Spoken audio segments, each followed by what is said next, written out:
وأفضل الصلاة وأتم التسليم على الصادق الوعد الأمين نبينا محمد وعلى آله وأصحابه ومن تمسك بسنته إلى يوم الدين. الحمد لله الذي جعل الدنيا دار القرار والعمل دون الجزاء وجعل الآخرة الجزاء دون العمل. نحمده سبحانه وتعالى ونشكره لنعمه التي لا تحصى. اللهم بارك لنا في لقائنا هذا واغفر لنا وتب علينا ولوالدينا ولسائر المسلمين.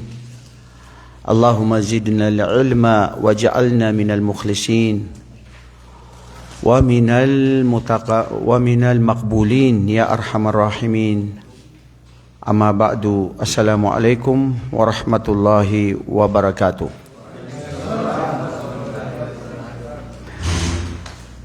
Mga ginigilyo naming kapatiran sa pananampalataya,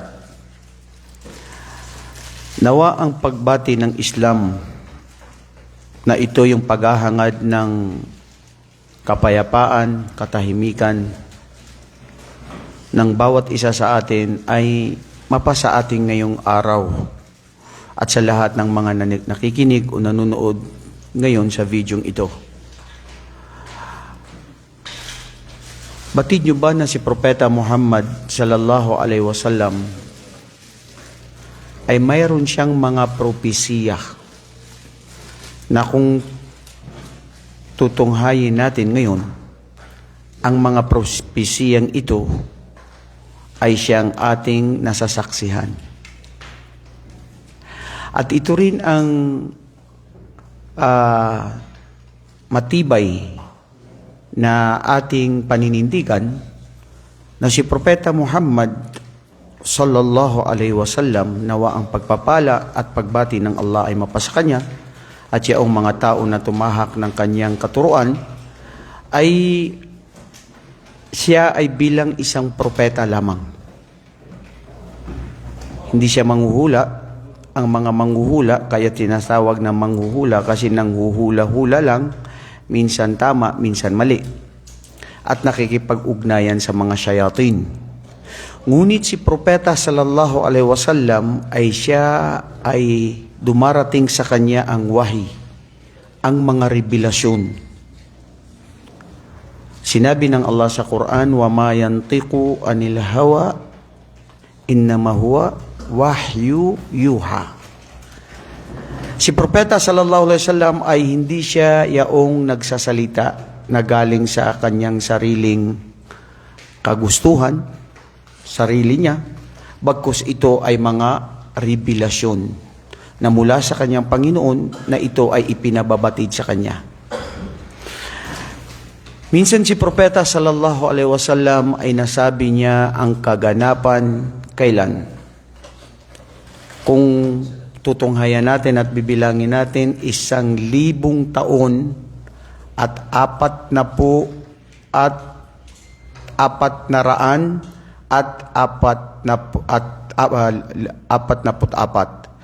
1,444 years. Approximate lang yun kasi sinabi yun ni Propeta sallallahu alaihi wasallam sa panahon na kung saan siya ay kasama niya ang kanyang mga sahaba.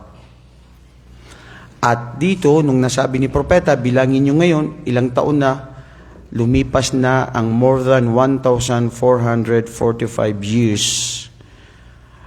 More or less. Ano ang sinabi ng mahal nating Propeta sallallahu alaihi wasallam? Sabi ni Propeta sallallahu alaihi wasallam, an Thawban maula Rasulillah sallallahu alaihi wasallam yaqul, qala Rasulullah sallallahu alaihi wasallam, yushaku alaikumul umam kama tatada'a al-aklatu ala qas'atiha. Faqala al-qa'il, anahnu yawma'idhin qillatin ya Rasulullah? قال النبي عليه الصلاة والسلام لا بل أنتم كثيرون ولكنكم غثاء كغثاء السيل ولينزئن الله في صدور عدوكم المهاب منكم وليقذفن الله في قلوبكم الوهن قالوا وما الوهن يا رسول الله فقال النبي عليه أفضل الصلاة والسلام حب الدنيا وكراهية الموت. حديث فيما رواه في الترمذي وأبو داود وفي جميع الصحيح. Mga kapatid sa Islam, ang hadith na ito ni Propeta Muhammad sallallahu alaihi wasallam na siyang natutunghayan natin at nasasaksihan natin. Minsan nasabi na natin ito sa ating mga naunang mga talakayan. Pero sa araw na ito ay gusto kong bigyan ng diin, dagdag impormasyon at kaalaman nang sa gayon ay magkaroon tayo ng tunay na paglilinaw at pagninilay-nilay sa kung ano ang nasabi ng mahal nating Propeta Muhammad sallallahu alaihi wasallam. Tignan nyo ang Propeta sallallahu alaihi wasallam kung paano niya nasabi ang mga bagay na natutunghayan natin ngayon. Sadaqa Rasulu sallallahu alaihi wasallam. Tatada'a alaykumul umam.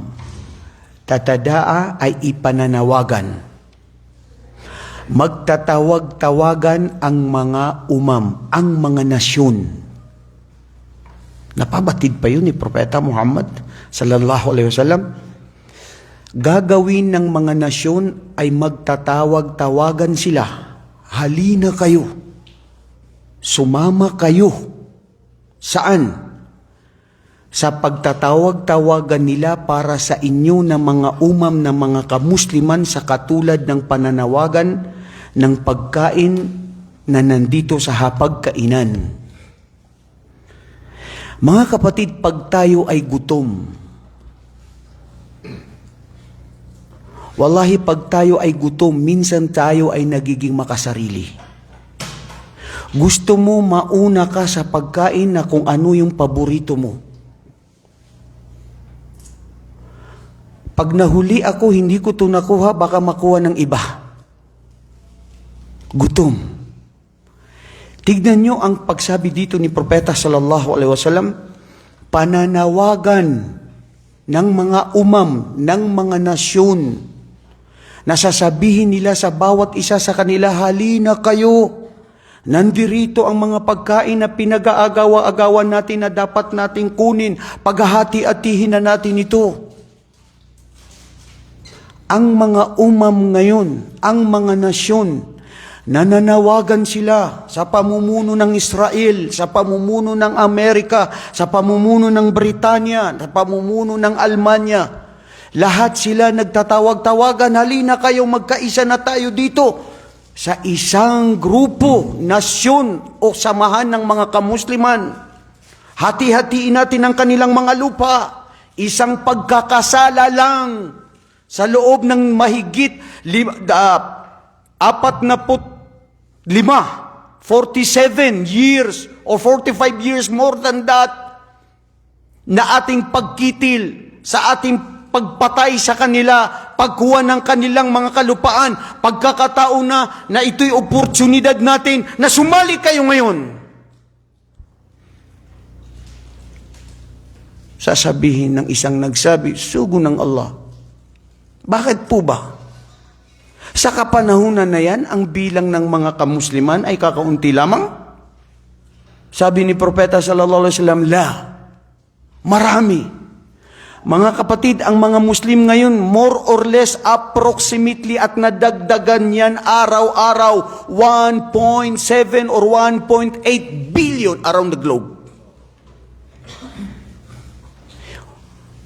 Nadadagdagan ang mga bilang ng mga born Muslim, ng mga Arabo, kasama ang mga balik Islam sa buong lupalop ng mundo na hindi mapigilan ang gabay ng Allah kung sino ang nanaisin niyang gabayan. Marami pala. Anong dahilan? Sugo ng Allah, bakit kami pinag-aagawan? Bakit ito na lang na para kaming nagiging baliwala? Anong meron kami na anong meron sa kanila? Ano yung wala sa amin? Ano ang mangyayari sa mga kapanahunan na ito? Usugo ng Allah. Propesya na nasasaksihan ng bawat mata ng bawat isa sa atin ngayon. Ito ang masidhi. Sabi ni Propeta sallallahu alaihi wasallam, sa kapanahunan na mangyayari yan, magiging baliwala kayo. Bakit? Dahil kayo ay marami, ang inyong bilang, walakinakum kagutha. Mga kapatid, al-gutha, kung ano yung lumalabas sa tubig na parang, ano tinawag nyo doon? Parang bula-bula. Mga kapatid, yun ang isang tinatawag na marumi. Allahu Akbar. Sugo ng Allah, tinawag mo pa na marumi ang mga kamusliman. Marumi na marami sila na walang pakinabang. Walang pakialam sa kanyang kapatid ang mga Muslim.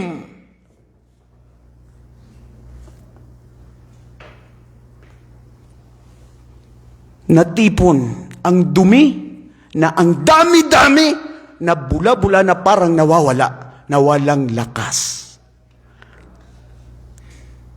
At sabi ni Propeta sallallahu alaihi wasallam, tatanggalin ni Allah sa mga puso ng inyong mga kalaban mula sa inyo ang takot at pangamba. Batid niyo ba mga kapatid, si Propeta sallallahu alaihi wasallam, 5 sa mga isa sa ibinigay ng Allah sa kanya, 1 buwan bago pa siya dumating sa kanyang mga kalaban, sa oras na pakikibaka, pakikipaglaban, takot na ang mga kalaban. Kung marinig nila ang mga kamusliman at nandun si Propeta sallallahu alaihi wasallam. Ngayon, wala. Magtipon-tipon ng mga kamusliman, sasabihin ng ibang mga bansa, kaliwali. Kasi nandyan sa kanila ang pagmamahal sa mundo. At propesya na sinabi ni Propeta sallallahu alaihi wasallam, at gagawin ng Allah na sa inyong mga puso, la yakdifanallahu fi qulubikumul wahan. Ang wahan na ito mga kapatid, epidemya na sakit. Na pag hindi nagamot, delikado at kanser. Na maaring mapawalay ka at mapalayo sa Allah. Anong epidemya na sakit na ito? Gagawin ni Allah sa inyong mga puso na ilalagay ang wahan. Sugo ng Allah. Wa malwahan. Ano ang wahan? Hubbud dunya, ang pagmamahal sa mundo. O sugo ng Allah, alhamdulillah. Sinabi mo na sa amin ito. Ipinarating mo sa amin. Sana may aral kami na mapulot sa mga sinasabi mo. O aming pinakamamahal na propeta na wala kang sinasabi maliban sa ito'y revelasyon mula sa iyong Panginoon. Wa karahiyatul maut. At ang ating pagtanggi at takot natin sa kamatayan na hindi natin maiwasan na ito ay kusang darating. Hubud dunya. Mga kapatid, ano ang aral ngayon dito? Kasi hindi sinabi ni Propeta, narinig mo lang. Walang aral kang pagninilaniyayin. Mapupulot na pwede mong maibahagi sa buhay sa sarili mo at mapupulutan mo ng aral. Ang aral dito mga kapatid, alamin nyo na propesya ito ni Propeta na sinabi niya na totoo na mangyayari at ito ngayon ang nangyayari na nasasaksihan natin. Pangalawa, alamin natin ano mahuwa qimatud dunya para maalam natin, matuklasan natin, at paano tayo makibaka, makisalamuha, at paano natin gawin ano ang pamumuhay natin dito sa mundo. Mahuwal qimatud dunya. Malaman natin kung ano ang halaga ng mundo sa atin. Ano ang halaga ng mundo sa iyo, kapatid? Ustad, alam mo, ang halaga ng mundo sa akin, itinulak ko mismo ang aking magulang. Dahil hindi kami magkasundo. Ang aking pinsan, kamag-anak. Dahil sa lupa na pinag-aaway-awayan namin.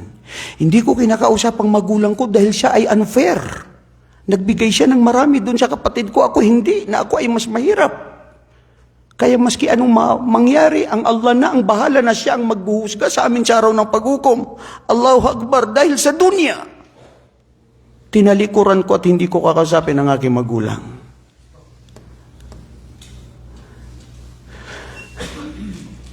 Ano ang dunya, mga kapatid? Wallahi, dahil sa halaga ng dunya, ustad, napakahalaga sa akin ito. Tumatawag na ng Yawmul Juma na adhan. Allahu Akbar, Allahu Akbar. Tignan niyo mga ibang kamusliman dyan. Alhamdulillah, dito sa Saudi Arabia, pinasasarado, hinuhuli. Dapat lang mga tao na mahal ang mundo at nakakalimutan ng Allah. Wallahi, maski hanggang ngayon, kanina bago tayo pumasok dyan, nananawagan na nagkukutbang imam ang mga Indiano, nagtitinda pa rin sila ng mga pechay, mga kamatis. Pechay, kamatis, sibuyas, yan ang timbang ng mundo sa'yo. Na ipagpapalit mo sa akhira, na ilang beses na nananawagan si imam, haram magtinda, na ipinapanawagan ang pagdarasal sa Jum'a.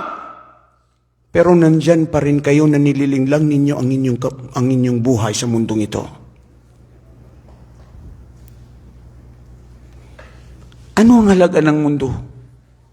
Ustad, gusto kong tumubo. Ang aking pamumuhay ay 5-6. Wala akong pakialam anong mangyari sa akin sa araw ng paghukom. Importante, tumubo ako. Dahil sa pera, sa mundong ito.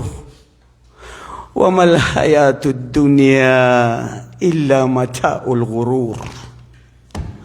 Wallahi, ano ang buhay dito sa mundo? Mismo ang inyong tagapaglikha ang nagsabi, ano ang timbang ng mundong ito? Maliban sa ito ay panandaliang mapanlinglang ang saya, na walang-wala ang timbang nito sa akhira. Ba't ayaw mo magbalik Islam? Paniniwala niyo yan, paniniwala ko. Ayaw ko iwanan si Sadiqi. Ayaw ko iwanan na ng pagsasayaw, ang musika, ang pangangalunya. Ayaw ko iwanan ng pagsusugal. Dahil mas mahal ko to kaysa sa paniniwala sa nag-iisang Diyos. Mga kapatid, batid nyo ba na minsan si Propeta sallallahu alaihi wasallam napadaan dyan, nandun siya sa souk, sa palengke. Isang hayop na, hindi ko alam kung, hayop na nakakain na tupa, na pinakaayaw at pinakamarumi at hindi na ibibenta ay ang tenga ng hayop na yun. Aywan ko, asno ba? Nakakain ng asno? May kumakain ba sa inyo ng donkey? Wala. Isang uri ng tupa o isang hayop na nakakain na binibenta. Si Propeta sallallahu alaihi wasallam kinuha niya yung parte na yun. Sabi niya ito, sino ang bibili sa inyo ito ng 1 dinar? Isang dinar lang. Sabi ng mga sabaw-sugo ng Allah. Pagbuhay pa yan ay hindi inaayawan namin yan. Napakarumi yan. Walang kumakain yan. Ngayon, patay na yan. Tapos mayroon pa kayang bibili? Sabi ng Propeta sallallahu alaihi wasallam, wallah, ano ang dunya ito sa Allah, sa timbangan niya? Parehas lang sila na inaayaw ninyo. Ngunit ito ngayon, tayo na nagmamahal sa mundo. Mga kapatid, hadith ni Propeta sallallahu alaihi wasallam, na sinabi niya, "Law kanat ad-dunya ta'dilu janaha ba'udatan ma saka kafiran minha syarbata ma." Tignan niyo ang paglalarawan ni propeta. "Law kanat ad-dunya ta'dilu janaha ba'uda." Kung ang mundong ito ay magiging katumbas ng isang pakpak ng ano? Langaw, mabaho, kinamumuhian, walang timbang. Pero ang sinabi ni propeta sallallahu alaihi wasallam, yung pakpak lang niya. At ito ay kasing tulad ng mundo. Kung ganito siya kahalaga sa propeta, sa Allah, sabi ni propeta sallallahu alaihi wasallam, hindi niya pahihintulutan ang mga tao na swail at hindi naniniwala sa kanya na mga makasalanan na patuloy na nagtatambal, na painumin sila ng tubig dito sa tubig ng Allah, dito sa mundong ito. Anong ibig sabihin? Mahuwa shahid fi hadal hadith. Magtambal kayo sa Allah, gumawa kayo ng kasalanan, pumatay mga lunya at kayo ay magtaksil sa inyong Panginoon at sumamba sa anumang uri ng mga Diyos-Diyosan. Ang mga biyaya ng Allah sa inyo dito sa mundo ay patuloy na ibinibigay. Ang hangin, ang araw, ang buwan, ang mga pananim, ang tubig. Ngunit dahil ang mundo, walang timbang ito sa Allah subhanahu wa ta'ala. Subhanallah. Hadithu Abi Hurairah radhiyallahu anhu, madha qala Rasulullah sallallahu alaihi wasallam, mad dunya fil akhirah. Ano ang dunya sa akhirah? Mad dunya fil akhirah illa mithlu ma yaj'alu ahadakum isba'uhu fil yam thumma falyanzuru mada yarji'. Allahu Akbar. Sabi dito ni Sheikh bin Baz, ang akhirah ay ang karagatan. Anong pinakamalaking karagatan dito sa mundo, mga kapatid? Pacific Ocean, wherever, ang pinakamalaking karagatan na yan, pumunta ang isa sa inyo. Sabi ni Propeta sallallahu alaihi wasallam, ang mundong ito ay kasing tumbas. Halaga lang ito sa araw ng paghukom. Ilagay ang inyong mga daliri sa karagatan na ito. Paglagay mo, tignan mo kung may papatak pa na tubig. Ang tubig na yan, kung mayroon pang papatak yan ng mundo. At ang akhira, ang araw ng paghukom na buhay na walang hanggan, yan ang karagatan.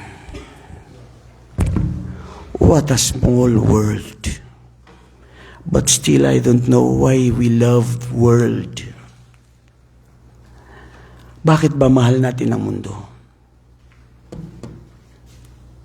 Dahil sa pagmamahal sa mundo, lilinlangin mo ang kapatid mo, nalulukuhin mo na maski siya ay nawalan mo ng kanyang karapatan. La ilaha illallah Muhammadur Rasulullah. At nakikita natin ang ating mga kapatiran sa Gaza. Mundo lang ito at lilisanin namin. Sinasabi niya sa anak niya, sabihin mo, alhamdulillah. Yung bata napipilitan, nagsasabi, alhamdulillah.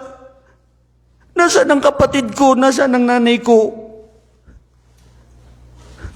Nasaan ang mga mahal ko sa buhay? Nasaan ang tirahan? Nasaan bahay? Sabihin mo, alhamdulillah. Papuri luwalhati sa Allah. Mahal tayo ng Allah. Ang mundong ito ay walang-wala sa akhirah. Mapanlin lang na mundo na pagsunod sa sarili at pagsunod kay Satanas na nilalayo niya tayo sa Allah.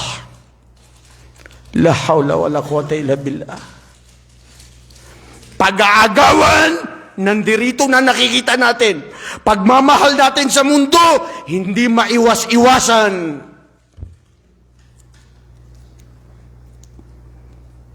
Suratul Hadid. Subhanallah. Allah, yung mga kapatid. Ito lagi ko to minsan sinasabi sa sarili ko. Kapag mahal ako sa mundo kasi bumibili ka ng mga mamahalin na gusto mo sa sarili mo. Kung hindi mo pagninila-nilayan ang tunay na halaga ng mundong ito, halaga ng mundong ito sa atin, pag-aagawan natin, wallahi, maski anong gawin mo, wala kang makukuha maliban na lamang sa itinalaga ng Allah sa iyo na kung anong meron ka. Walang makakakuha niyan. Bakit ako nangangamba? Sa pamilya ko, sa kanilang kabuhayan, sa kanilang future. Future daw. Anong future? Makamundong bagay. Gusto nating maging tanyag, maging mayaman, maging professional. Dahil ito ang alam ko na success natin. Subhanallah. This family, they are very successful one. Why? You know, bro, because the first son is a lawyer. The second son is an engineer. The third one is a daughter which is nurse. The other one is a is a doctor, medicine. All of them. And this is what you see. You say that they are successful. Mga kapatid, wallahi, hindi ang sinasabing tunay na kaligayahan, success ng tao dito sa mundo ay kung anong meron tayo. فَمَنْ أُدْخِلَ الْجَنَّةَ فَقَدْ فَازَ. Ya Allah, ang sino ang tunay na tanggapin ng Allah sa kanyang paraiso, ang sila ang tunay na nagtagumpay. Kaya ito ang payo ko sa aking sarili, sa aking mga anak, pamilya, sino mang nakikinig sa sambayanan ng mga kamusliman. Oo, hindi masama. Mag-attorney ka, mag-doktor ka, mag-engineer ka, mag-teacher ka. Gamitin mo yan sa tama na ikalulugod ng iyong Panginoong Allah. At ang pinakamasama ay ginamit mo sa panlilinlang sa kapwa-tao at nakalimutan mo ang Allah. Ang mga taong nakalimutan nila ang Allah dito sa mundong ito, وَنَجْعَلُهُ يَوْمَ الْقِيَامَةِ أَعْمَى. Gagawin namin silang mga bulag sa araw ng paghukom. Ya Rabbi, lima ja'altani a'ma, aking Panginoon. Ba't ako'y dito ay naging bulag, samantala nung nandun ako sa mundo ay nakakakita ako. Kadhalika bi annaka nasita rabbaka, dahil nakalimutan mo ang iyong Panginoon dahil sa pagmamahal at pag-aangkin sa mga mundong makabagay na ito na mga pandilin lang sa iyong sarili. Ano ba ang sinabi ng Allah sa Suratul Hadid? Wallahi mga kapatid, manmanan ninyo. And this is the reality of our life. No doubt. Because this is from the perfect words of our Creator. A'udhu billahi minash shaitanir rajim. اعلموا أنما الحياة الدنيا لعب وله وزينة وتفاخر بينكم وتكاثر في الأموال والأولاد كمثل غيث أعجب الكفار نباته كمثل الكفار الله أكبر أعجب كمثل الكفار أعجب نباته ثم يهيج فتراه مصفرا. Alamin nyo, sabi ng Allah, na ang buhay, alam mo, alhaya, ang buhay dito sa mundo ay isang laro. Mga kapatid, lahat tayo ay nagmula na tayo ay gusto nating maglaro noong tayo ay mga bata pa. Tignan nyo ang sequence ng life. Look at the rotation in the sequence of life. How Allah, our Creator, subhanallah, emphasized in this verse in Surah Al-Hadid, verse 20. Alamin ninyo na ang buhay nyo dito sa mundo ay laro. Ang bata na wala pang kamuwang-muwang na alam sa mundo, walang pinakamabuti, pinakamasaya sa kanya ay sa oras na yauna siya ay naglalaro. Karapatan ng mga bata na maglaro. Mga kapatiran nating sa Gaza, ang mga bata wala silang karapatang maglaro. Nangamatay na. Natanggalan ng karapatan. Lahat tayo naglaro. Mga bata tayo. Ayaw mo pumunta sa mga matatanda. Pinag-usapan nila mga mundo, problema, gusto natin maglaro. Lahat tayo naglalaro. Alam mo, anamal hayatud dunya laib wa lahu. Allahu Akbar, lahu. Ano yung lahu? Ang lahu, mga kapatid, yung gustong-gusto mo. Na ikaw ay naaalyu, nalilinlang, gustong-gusto mo, itong walahu, wazina. Ano yung zina? Zinatun. Ang zinatun, mga kapatid, ang mga palamuti. Ang mga palamuti sa mundong ito na gustong-gusto mo na nasisilayan, gustong-gusto mo na makamit, gustong-gusto mo na maging ikaw, magkaroon ng ganyan sa iyong mga anak, mga palamuti na panlilinlang na panandalian ng lahat. Bedin sagad sukin tay nakakalsupim basukan. Sabi ng mga Maranaw. Dumaan lang ang pinakamagandang kulay na nakikita mo. Dumaan lang yan. Hindi yan mananatili. Yan ang mundo. Lahu wazinatun. Gustong-gusto mo na nakikita ang lahat ng maganda sa mundo. Wallahi, hindi na ako pupunta sa inyo na kayo anong gusto nyo. Ako mismo. Gustong-gusto ko na pumapasyal. Nakikita ko ang mga palamuti sa mundo. Gustong-gusto natin na pumupunta na nasisilayan at nasisiyan ang ating mga puso at ang ating mga mata sa mga mundong bagay na ito. Subhanallah, hindi nagtapos doon ang ating tagapaglika. Wazinatun watafakhur. At kayo, ang gustong-gusto nyo ay nagmamataasan. Gusto-gusto nyo na nagpapaligsahan. Watafakhurun. Sasabihin mo, bro, bakit? Hindi naman kita tinanong, bro, anong sinasabi mo? Meron akong iPhone, ano yung bago ngayon? 15? 15 na. iPhone 15 Pro Max. Unsya labot ko ni mo, dawaman ko ng utanan ni mo. Bakit mo sa akin yan sinasabi? Hindi ko naman tinanong sa iyo yan, bro. Wala kasi tafakur. Ano ba yung tafakur? Kayo dito sa mundo, tayo ay nagyayabangangan. Tayo dito sa mundo ay gusto-gusto mo na mayroon kang bago na wala yung iba at sasabihin mo, bro, mayroon ako. Sinasabi mo, alhamdulillah, mayroon akong anak na doktor, engineer. Wallahi, hindi ko ito makalimutan. Lagi ko sinasabi sa mga anak ko, maski hindi na kayo nag-engineer, naging doktor, attorney, sapat na sa akin na kayo ay marunong magbasa ng Quran.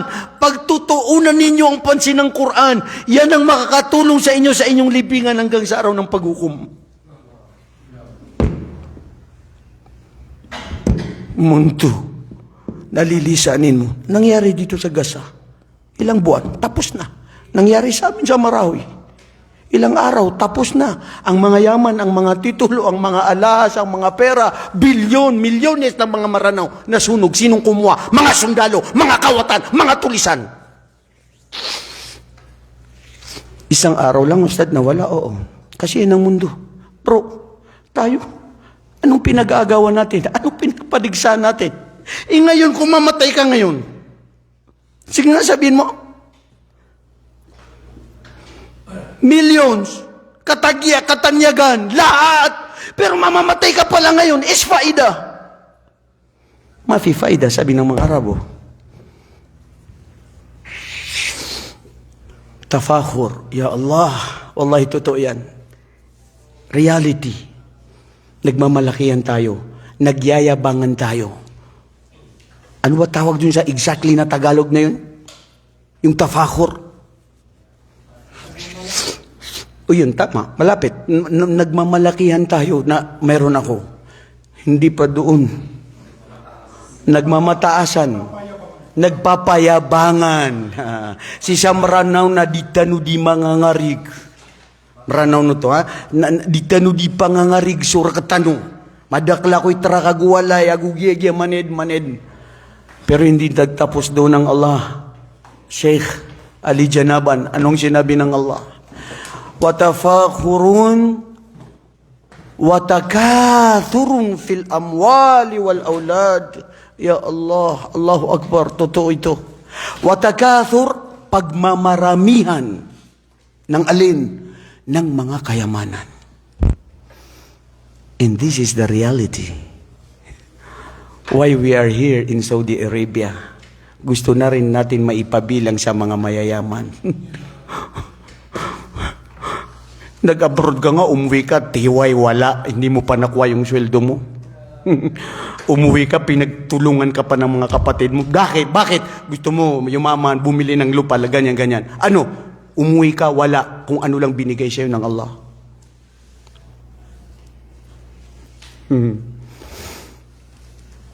Pagpaparamihan ng yaman.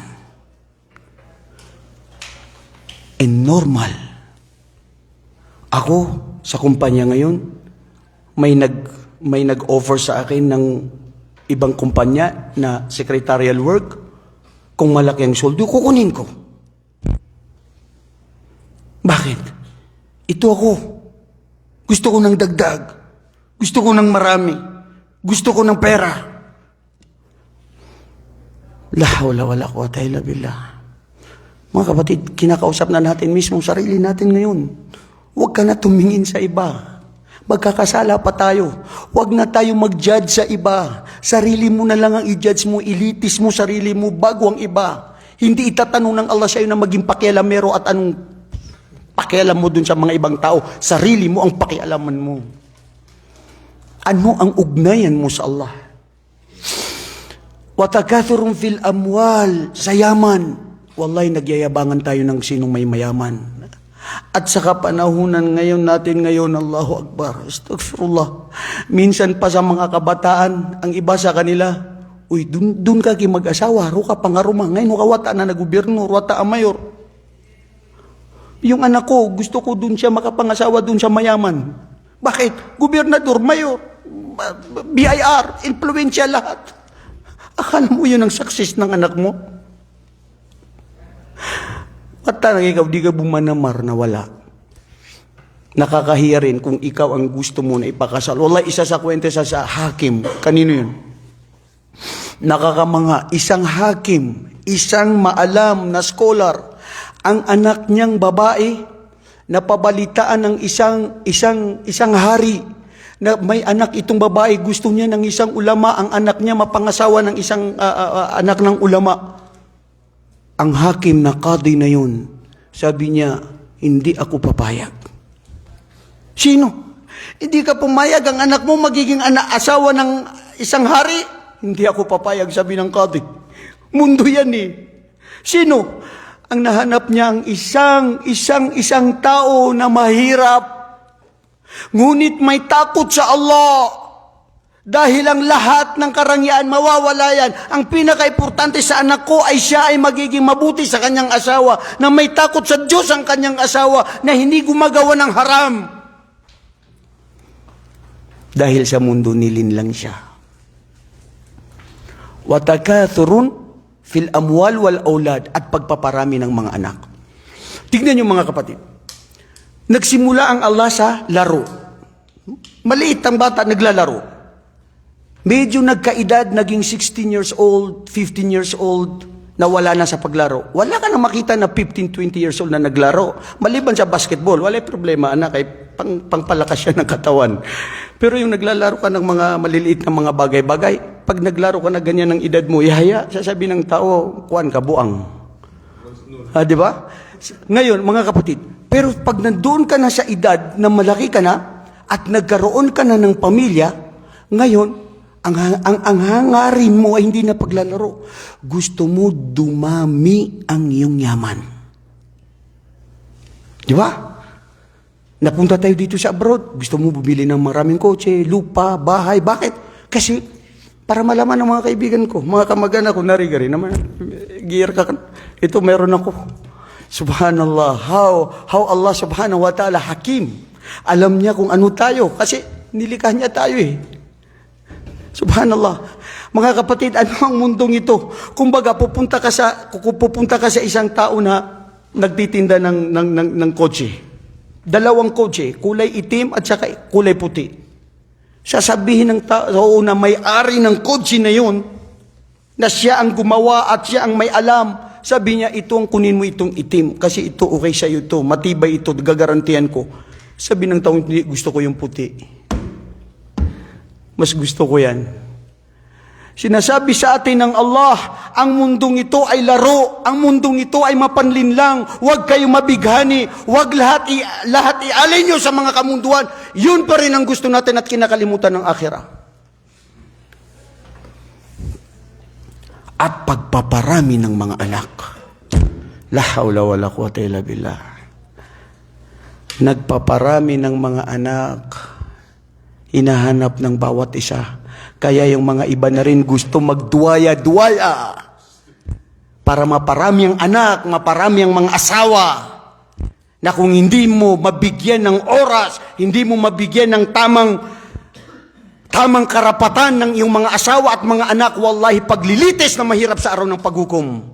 Na ginamit mo ang pagkaulama mo, ginamit mo ang yaman mo, ang impluensya mo sa pag-aasawa-asawa na hindi mo ginamit sa tama, hindi para sa Allah, hindi tulong sa mga kababaihan, panlilin lang sa mga kababaihan, pangtanggal ng kanilang karapatan.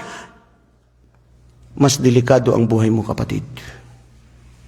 O pumasok ka sa Islam, nagbalik Islam dahil sa pag-aasawa ng marami, bro, katakutan mo ang Allah. Hindi yan ang dapat na ipapasok mo sa Islam.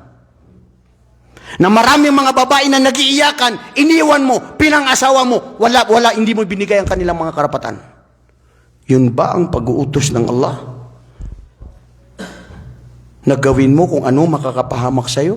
Kung sino gusto mag-asawa, kaya niya, gawin niya. Yung hindi niya kaya na para makamundong bagay lang, malaking hustisya yan. Nahatol ng iyong Panginoon sa araw ng paghukom.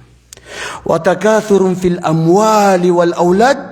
Sabi ng Allah, sa pagpaparami ng mga yaman at mga anak at pagmamalakihan ng bawat isa sa inyo, sabi ng Allah, كَمَثَلِ غَيْثٍ أَعْجَبَ الْكُفَّارِ. Katulad ito ng umulan ng marami at ang isang magsasaka, nakita niya ang kanyang anihan at ang kanyang palayan na tumubo na napakaganda na nasisiyahan siya. Ngunit sa isang dako, sa isang saklip, ang mangyayari dito, anong mangyayari? Bigla na lang itong magkakaiba ng kulay. Magtutuyot at, ano tawag niyo doon sa Tagalog? Mag-iba na ng kulay?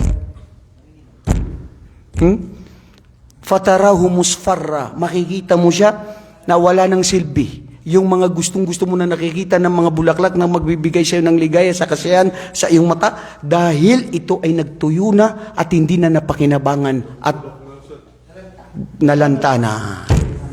Nalanta na.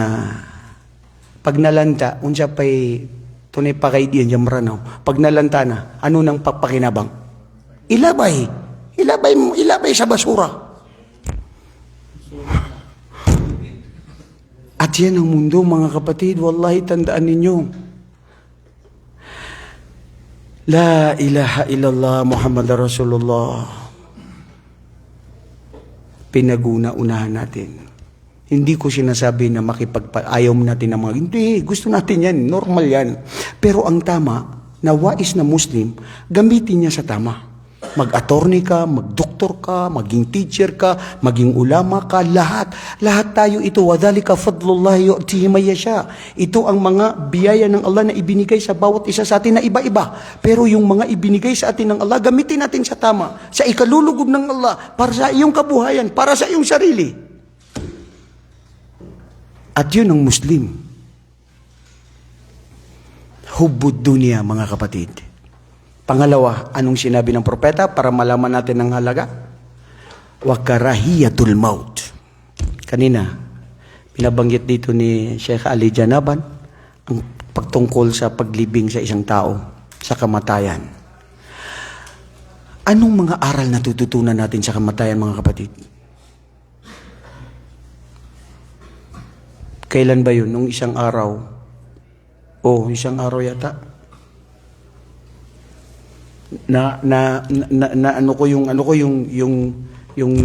Yung pamilya ko, yung misis ko, sabi ko, di tadim rila Ibig sabihin, magpatawad tayo sa bawat isa.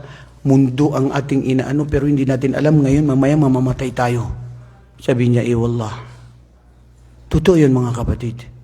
Alam nyo, ang gamot sa lahat ng mga epidemya na ito, na mapanlinlang ang mundo, na ililigaw tayo sa Allah, mga kapatid, isipin mo kaya na ngayon din mamamatay ka. At yan ay hindi maiwasan. Ang kamatayan hindi nakukuha sa edad, hindi nakukuha sa may sakit, hindi nakukuha sa pagkabata, hindi nakukuha sa yaman, lakas, kapangyarihan. فَإِذَا جَاءَ أَجَلُهُمْ لَا يَسْتَأْخِرُونَ سَاعَةً وَلَا يَسْتَقْدِمُونَ. Pag dumating sa kanila ang kamatayan na ito, darating na oras na itinakda na hindi nila pwede ipagpaliban. La yastakdimun. Dito sa mga mundong bagay na ito, gagawin mo pa ang mga bagay, pwede pang ma-extend.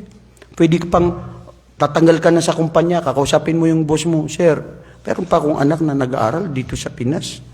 Bas, atagi ko ng isa ka pa tuig, magtrabaho pa ko Yan. Gusto mo pa ng extend, ha? Extend. Pag dumating sa'yo si malakal mo, sasabihin mo, sandali, hindi na ako magririba, magtatawba na ako. Wala. Dumating na ang oras na itinakda. Kullu nafsin dha'iqatul maut wa innama tuwaffawna ujurakum yawmal qiyamah فَمَنْ زُحْزِهَ عَنِ النَّارِ وَأُدْخِلَ الْجَنَّةَ فَقَدْ فَازَ وَمَا الْحَيَاةُ الدُّنْيَا إِلَّا مَتَاعُ الْغُرُورِ كُلُّ نَفْسٍ ذَائِقَةُ الْمَوْتِ. Lahat ng nabigyan namin ng buhay ay makakatikim ng kamatayan. Wallahi, na-miss ko yung mga kapatid natin na nandito. Sina Ustad Jamal Norbilla, si Ustad Abdul Nasir Siddiq. Kung buhay lang sana sila, nandito sila. Nasaan na sila? Nung nilibing natin si Ustad Nasir, napakainit ng araw. Napakainit ng araw, naiinitan tayo masyado. Sabi ko, ano pa kaya pag nailibing ang tao doon sa libingan? Mga kapatid, pag nailibing tayo sa ating libingan, pag namatay tayo, ay papasok tayo sa pangatlong yugto ng buhay. May buhay sa kamatayan. Hindi pag namatay ka na ay wala na, wala nang paglilitis, wala ka nang mararamdaman. Innama anta tu'adhibu fil qabr wa tujzi fil qabr. Sa ating mga libingan, pwede kang gantimpalaan ng Allah at pwedeng parusa ito sa iyo. Kung ikaw ay naging swail, mapagtambal at sinunod si Satanas, sinunod ang sarili mo, doon pa lang sa libingan mo ay makikita mo na ang kahantungan mo na imperno at ang iyong libingan ang simula ng iyong imperno. Sinabi ni Ali ibn Abi Talib, wallahi, pag dito kayo sa mundo, nananaginip kayo. Pag namatay kayo, magigising kayo. Dito mga kapatid, pag nalulungkot ka, dito kapatid, pag mayroon kang gusto, nahihiling mo, nakakausap mo, Kahit sino gusto mo makita, mapuntahan, tawagan, pwede. Sa araw na kung ikaw ay ililibing, ikaw lang mag-isa. Doon sa iyong libingan, wala kang makakausap. Sinong kausap mo? Si Munkar at saka si Nakir. Ma fi bashar yukallimak. Man rabbuk, ma dinuk, ma nabiyuk. Mada tujib? Ano ang sasabihin mo? Bro, wallahi mapalad kayo na mga balik Islam. Tumanggap sa katotohanan sa Islam. Ipamuhay ito ng makatotohanan para sa Allah, hindi para sa mga tao. Hilingin natin sa Allah na, Ya Allah, patibayin kami sa aming pananampalataya, paniniwala sa iyo. Wa'bud rabbaka hatta ya'tiyakal yaqin. Sambahin ang iyong Panginoon Muhammad, kayo na mga kamusliman, hanggang dumating sa inyo ang kamatayan. Mapalad tayo ginabayan ng Allah sa Islam. Mapalad tayo na nalaman natin kung ano ang mundong ito na walang-wala sa Allah. Abi Hurairah radhiyallahu anhu qala, madha qala Abi Hurairah radhiyallahu anhu fima rawahu fi Abu Dawud wa fi Tirmidhi wa fi riwayatin ukhra fi Muslim, madha qala Rasulullah sallallahu alaihi wasallam, ala dunya mal'unun ala dunya mal'unun wa mal'unah illa dhikrallah wa ma walah wa aliman wa muta'alliman. Sabi ni Propeta sallallahu alaihi wasallam, ayon sa pagsabi ni Abu Hurairah radhiyallahu anhu, na sinabi ni Propeta sallallahu alaihi wasallam, hindi ba ang mundong ito ay isinumpa at kinasuklaman ng Allah? Ya Allah, nilikha mo ang mundo na nabubuhay kami, kinasuklaman mo. Isinumpa mo, isinusumpa ko ang mundo, kinasusuklaman ko, kinamumuhian ko ang mundo. Maliban sa mga nabanggit na ito na apat. La ilaha illallah, Ya Allah, ipabilang kami. Illa bidhikrillah, maliban yaong sila na nag-aalaala sa Allah. Ang ibig sabihin ng tao na nandito sa mundo, Muslim ka, Kristiyano, Hudyo, o kahit sino ka na tao na hindi ka sumasamba sa tunay na nag-isang Diyos, hindi mo na aalaala ang Allah, lalong-lalo na kung ikaw ay Muslim. Ipinagpalit mo ang Allah sa iyong asawa, sa iyong anak, magulang, kapangyarihan, pera. Nalinlang mo ang sarili mo, ikaw ang kawawa. Dahil mangingibabaw ang iyong Panginoon, ang Allah subhanahu wa ta'ala. Kinasuklaman, kinamuhian, isinupa ang mundo. Sabi ng Allah, hindi lahat. Sabi ni Propeta sallallahu alaihi wasallam, hindi lahat. Maliban yaong sila na laging nag-aalaala sa Allah. Ya Allah, wallahi, Ya Allah, nandito kami sa pagpupulong ito dahil gusto-gusto namin na naaalala ka. Gusto-gusto namin na pinupuri ka, niluluwalhati ka, Ya Allah. Hindi ang mundong ito na ito'y lilisanin namin. Ila dhikrallah wa mawala.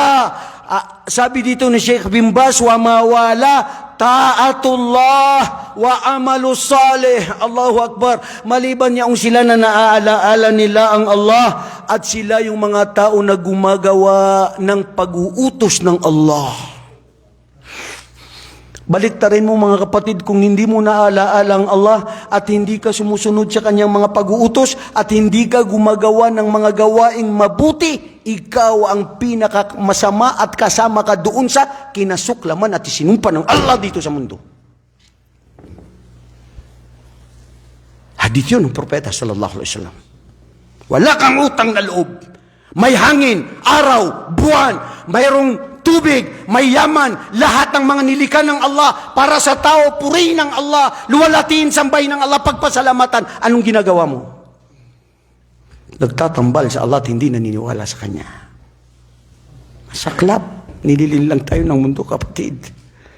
Illa mawala wa aliman, at ang taong maalam sa Islam. Kayong mga kapatid na nag-aaral, nagpupursigi dito, kapatid na Adam, ikaw Muhammad, ikaw Yayap, nandito tayo. Bakit? Kakailangan na natin ng kaalaman. Ito ang tunay na yaman natin. Hindi ang pera, hindi ang kapangyarihan, hindi ang lahat. ang kaalaman na ito na kung saan ito ang una na sinabi ng Allah kay Propeta Muhammad sallallahu alaihi wasallam, Iqra bismi rabbikal ladzi khalaq. Magbasa ka, ya Muhammad, sa pangalan ng iyong Panginoon na siya ang lumikha. La ilaha illallah. Ito, nilikha. Aliman, maalam, na isinasabuhay, kasama yun sa mga mahal ng Allah. At mga mutaalliman, ang mga taong nag-aaral. Ya Allah, saksihan mo ito ngayon pati sa iyong mga malaika, itong mga nandirito, iba't ibang lugar at pamilya sa Pilipinas, at ang mga nanonood ngayon sa videong ito, Ya Allah, bigyan sila ng habag, kapatawaran, kalugdan sila, kalugdan kami, Ya Allah, at tanggapin sa iyong paraiso. Ya Rab, Allahumma stajib, Allahumma stajib. Ang mundo ay kinasuklaman, pero hindi lahat. Maliban sa mga nag-aalaala sa Allah, gumagawa ng kabutihan, at sumusunod sa mga pag-uutos ng Allah, at ang mga taong maalam sa Islam na isinasabuhay na totoong turo ng Islam, at ang mga taong nanililiksit ng katotohanan ng kaalaman na katulad ninyo mga kapatid at katulad ninyo ng mga nakikinig. Barakallahu fikum wa jazakumullahu khairan.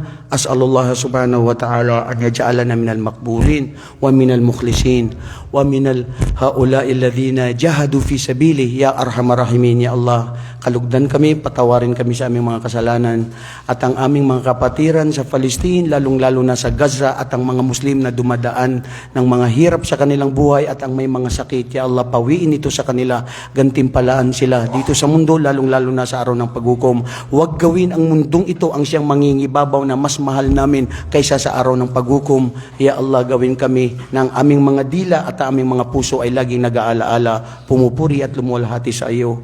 Subhanakallahumma wa bihamdik, ashhadu an la ilaha illa ant, astaghfiruka wa atubu ilaik. Assalamualaikum warahmatullahi wabarakatuh.